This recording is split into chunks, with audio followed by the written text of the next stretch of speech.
সম্মানিত প্রিয় ভাইরা আমার, যারা জালিম হয় এই জালিমদের ব্যাপারে কি করণীয়, আমরা জালিমদের ব্যাপারে কি করণীয়, কি কাজ করতে পারি, কি বর্জনীয়, কি বর্জন করতে পারি, আল্লাহ রাব্বুল আলামিন কোরআনে হাকিমের ভিতরে জানিয়ে দিয়েছেন জালিমদের অনুসরণ করতে নেই। যারা জালিম হয়, যারা অত্যাচারী হয়, যারা মানুষের উপরে জুলুম করে, অন্যায় করে, অত্যাচার করে, সমস্ত কিছু জোর জবরদস্তি করে খায়, তাদের সাথে কিন্তু কখনো যেতে নেই। আল্লাহ রাব্বুল আলামিন বলেন, ওয়ালা তারকানু ইলাল্লাযীনা যালামু ফাতামাসসাকুমুন নারু ওয়া মা লাকুম মিন দুনিল্লাহি মিন আউলিয়া সুম্মা লা তুনসারুন। রব্বুল আলামিন বলেন, যারা সীমা লঙ্ঘন করেছে তোমরা তাদের প্রতি ঝুঁকে পড়ো না। যারা সীমা লঙ্ঘন করেছে তাদের কাছে তোমরা যেও না, নতুবা অগ্নি তোমাদেরকে স্পর্শ করবে, আগুন তোমাদেরকে স্পর্শ করবে। এই অবস্থায় আল্লাহ রব্বুল আলামিন ব্যতীত তোমাদের কোনো অভিভাবক থাকবে না। যখন তোমাদেরকে আগুন স্পর্শ করবে, অগ্নির ভিতরে তোমাদেরকে ফেলে দেওয়া হবে, ও পৃথিবীর মানুষ তোমরা শুনে নাও, তোমরা জেনে নাও, সেই সময় কিন্তু তোমাদেরকে সাহায্য করার মতো কেউ থাকবে না। তোমাদের অভিভাবক একমাত্র আল্লাহ।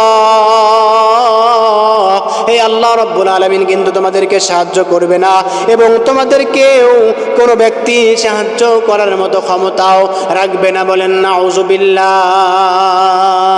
রাব্বুল আলামিনের কথা তিনি বলেন, যারা জালিম হয় তাদেরকে অনুসরণ করবে না।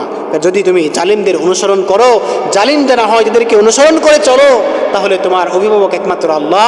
এই আল্লাহ রাব্বুল আলামিন তোমাদেরকে কখনোই সাহায্য করবে না, তাদের মজলিসেও বসবে না। যারা জালিম হয়, যারা যুগে যুগে অন্যায় অত্যাচার করে বড় বড় অট্টালিকা, বড় বড় পাহাড়, বড় বড় বিল্ডিং তৈরি করেছে, তাদের কাছে তুমি গিয়েও বসবে না।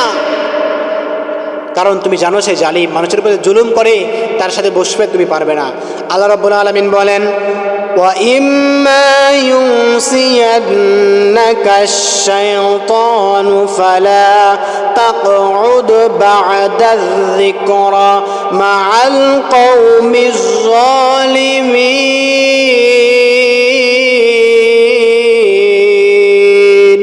রব্বুল আলামিন বলেন, যদি শয়তান তোমাকে ধোঁকায় ফেলে দেয়, তবে স্মরণ হওয়ার পরে জালিম সম্প্রদায়ের সাথে আর বসতে কিন্তু তুমি পারবে না। যদি তুমি শয়তানের অনুসরণ করে তুমি ওই জালিম সম্প্রদায়ের ধারের কাছে যাও, যাওয়ার পরে কিছুক্ষণ বসার পরে যদি তোমার মনে হয় এ তো জালিম, এ তো মানুষের উপরে জুলুম করে, এ তো মানুষের উপরে অত্যাচার করে, তাহলে তুমি কিন্তু ওই মজলিসে কিন্তু বসতে পারবে না। সঙ্গে সঙ্গে মনে হওয়ার সঙ্গে সঙ্গে সেখান থেকে তুমি ওই ত্যাগ করবে, তোমার জায়গা তুমি সেখান থেকে পরিবর্তন করবে। জালিম কেবল বাঁচার জন্য ফেরাউনের স্ত্রী দোয়া করেছিলেন, জালিমের কবল থেকে বাঁচার জন্য ফেরাউনের স্ত্রী আল্লাহর কাছে দোয়া করেছিল। ফেরাউনের স্ত্রী আসিয়া কেমন ইমানদার মুমিন বান্দা ছিল।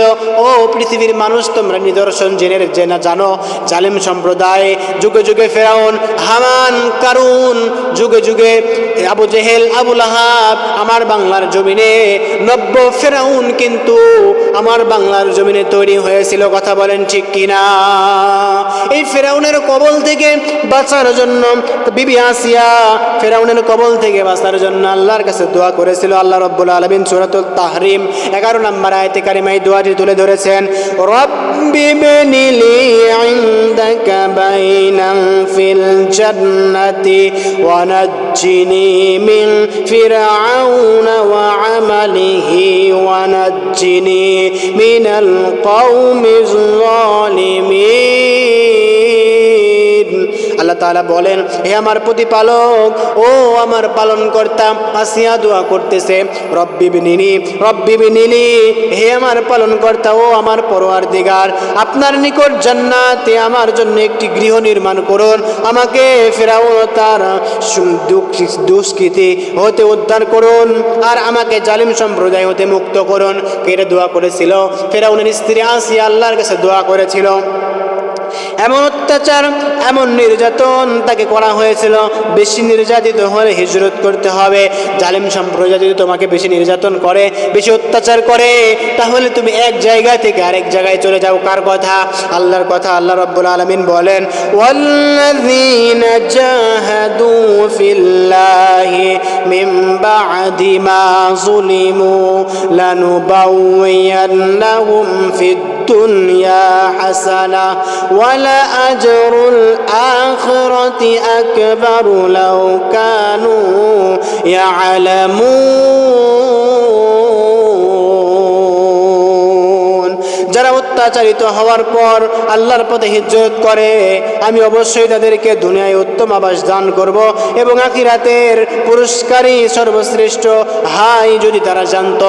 আল্লাহ রাব্বুল আলামিন বলেন, যারা দুনিয়াতে জালিম হয়, আর এই জালিম সম্প্রদায় যখন মানুষের উপরে জুলুম করে, এই জুলুম সহ্য করার পরে আর যখন সহ্য করার মতো হয় না, তখন তারা যখন এক জায়গা থেকে অন্য জায়গায় হিজরত করে, এক জায়গা থেকে অন্য জায়গায় চলে যায়, আমি আল্লাহ রাব্বুল আলামিন বলে দিলাম, ও পৃথিবীর মানুষ তোমরা শুনে নাও, তোমাদের জন্য এই দুনিয়াতে আমি আল্লাহ রাব্বুল আলামিন উত্তম আবাস দিয়ে দেব। বলেন সুবহানাল্লাহ। শুধু তাই নয়, আমি আল্লাহ রাব্বুল আলামিন মিনাল কওমিজ জালিমিন, তুমি আল্লাহ রাব্বুল আলামিন বলেন, আর আমি আল্লাহ রাব্বুল আলামিন তাদের জন্য, যারা জালিম হয়, যারা জুলুম করে, জুলুমকারী হয়, ওই ব্যক্তির জন্য আমি দুনিয়াতে সুন্দর জায়গা নিদর্শন করে দিব, সুন্দর জায়গা করে দিব এবং আখিরাতে পুরস্কার দিয়ে ধন্য করব। বলেন সুবহানাল্লাহ। জালিমরা বাড়াবাড়ি করলে প্রতিশোধ নেওয়া যাবে। আমরা জানি যে মুসলমান হয়ে এক মুসলমান আরেক মুসলমানের সাথে খারাপ আচরণ করা যাবে না, প্রতিশোধ নেওয়া যাবে না। আর আল্লাহ রাব্বুল আলামিন বলেন, জালিম যে ব্যক্তি হয় সেই জালিমের সাথে প্রতিশোধ নেওয়া যাবে।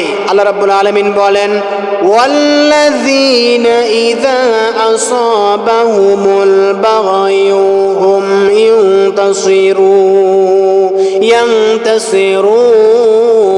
ইয়ানতাসিরুন, যারা অত্যাচারিত হলে প্রতিশোধ গ্রহণ করতে পারবে।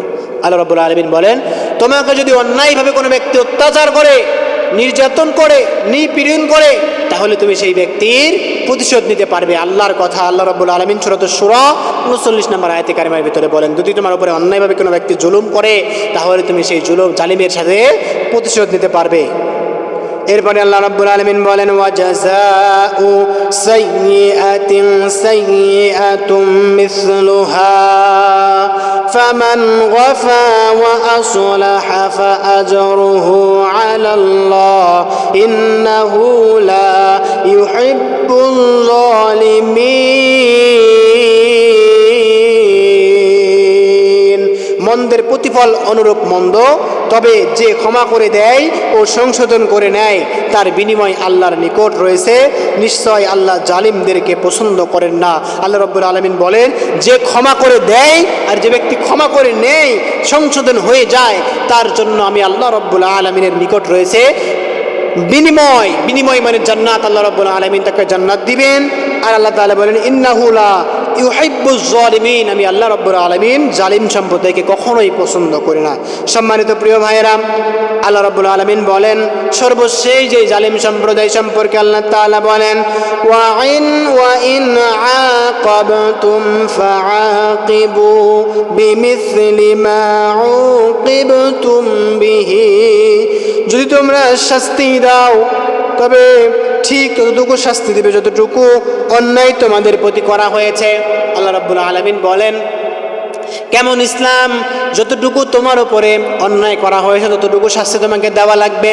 তোমাকে যদি 2টা মার দিয়ে থাকে, তোমাকে 2টাই মার দেওয়া লাগবে। 3টা মারলে কিন্তু তুমি জালিম হয়ে যাবে, তুমি আবার জুলুম করবে। ও পৃথিবীর মানুষ, আল্লাহর ফয়সালা, তোমাকে যতটুকু শাস্তি দেওয়া হয়েছে তুমি তাকে ততটুকুই শাস্তি দিতে পারবে, এর বেশি তুমি দিতে পারবে না। সম্মানিত প্রিয় ভাইয়েরা আমার, আমরা জালিম সম্প্রদায়ের হাত থেকে রক্ষা পেতে হলে আমাদেরকে সবসময় সচেতন হতে হবে।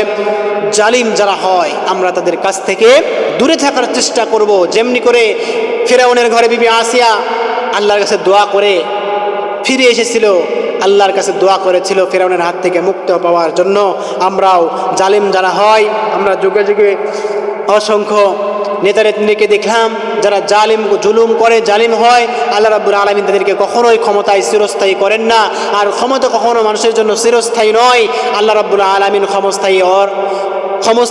ক্ষমতা হলো অস্থায়ী ক্ষমতা, চলে যাবে, জীবন চলে যাবে, সমস্ত কিছু চলে যাবে। এই জালিমের কাতারে আমাদেরকে যেন নাম না রাখতে হয়। আল্লাহ রাব্বুল ইজ্জাত ওয়াল জালাল যেন আমাদেরকে সেই তৌফিক দান করেন। সম্মানিত প্রিয় ভাইরা, আল্লাহ রাব্বুল আলামিন এই জালিমের কাছ থেকে আমরা যেভাবে করণীয় জানতে পারলাম, জালিম সম্প্রদায়ের কাছ থেকে সেইভাবে আমি আপনি দূরে থাকার চেষ্টা করব। আল্লাহ রাব্বুল আলামিন যেন সেই তৌফিক আমাদেরকে দান করেন। ওয়া আখির দাওয়ানা আলহামদুলিল্লাহি রাব্বিল আলামিন।